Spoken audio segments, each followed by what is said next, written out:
This is Remote Cabin Radio, featuring an 11 Labs narration of Bigfoot, You're Invited to Breakfast by Chuck Bolsinger from December 31st, 2007.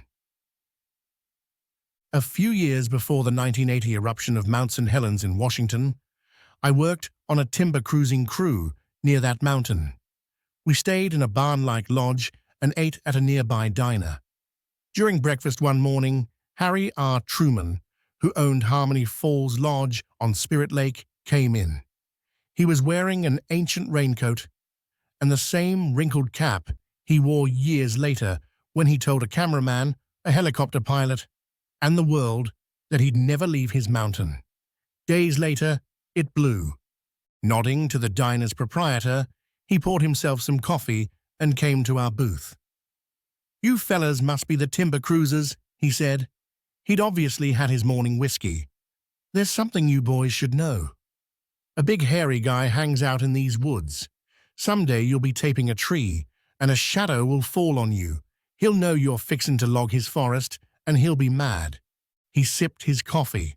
"I can show you scratch marks 10 feet high where he tried to get in my barn. I know when he's around by the smell. Whew!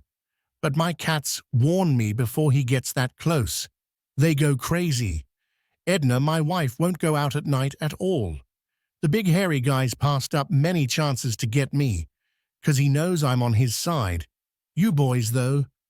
He shook his head. We figured that Truman was saying he didn't like our being there.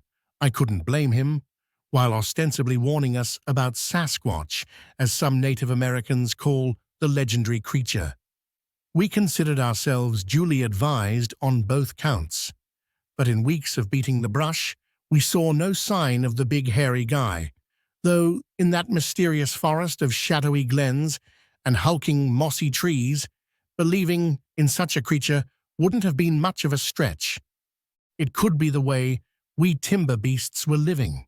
Our so-called ski lodge was nothing but a cavernous wooden frame building with cots lined up, army barracks style. To heat water for a shower, we had to build a roaring fire in a wood stove. It took over an hour to produce enough hot water for one person taking a short shower. The weather was cool and rainy the entire time, and after the first day, we decided a shower was optional. Maybe that's why we never encountered Bigfoot. For more than a century, Bigfoot sightings have been reported all over the Northwest.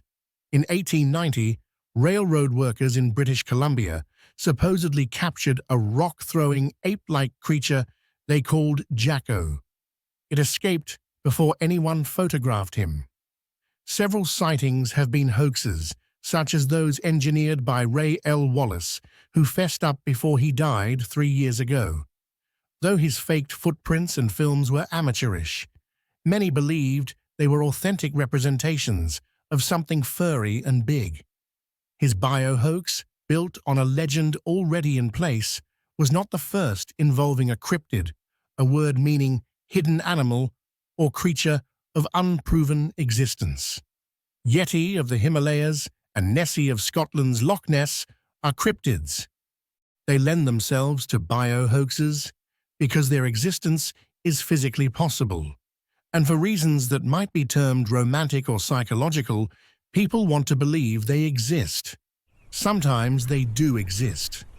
Former cryptids include gorillas discovered in 1847, giant pandas found in 1869, Komodo dragons were spotted in 1912, and giant geckos found in 1984.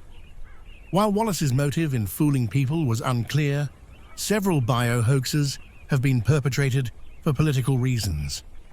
A bio-hoax by environmentalists involved planting endangered plants in a forest scheduled for logging. On the flip side, loggers made sure one forest harbored no spotted owls by shooting them.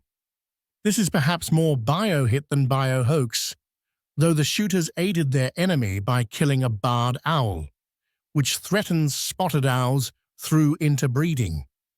One rumor had it that a Bigfoot was shot and secretly buried so enviros wouldn't find out, and demand Bigfoot refuges with connecting BFRs, Bigfoot runways, a mountain myth no less incredible than others that persist. It's interesting to speculate on what might happen after a confirmed Bigfoot discovery. Personally, I'd like to celebrate by taking the discoverer to breakfast at the diner where I met Harry R. Truman. But of course, the eatery is buried under millions of tons of volcanic debris, as is apparently Harry and perhaps, who knows, his big hairy guy. Chuck Bolsinger is a contributor to Writers on the Range, a service of High Country News, hcn.org. He is a freelance writer in Boring, Oregon.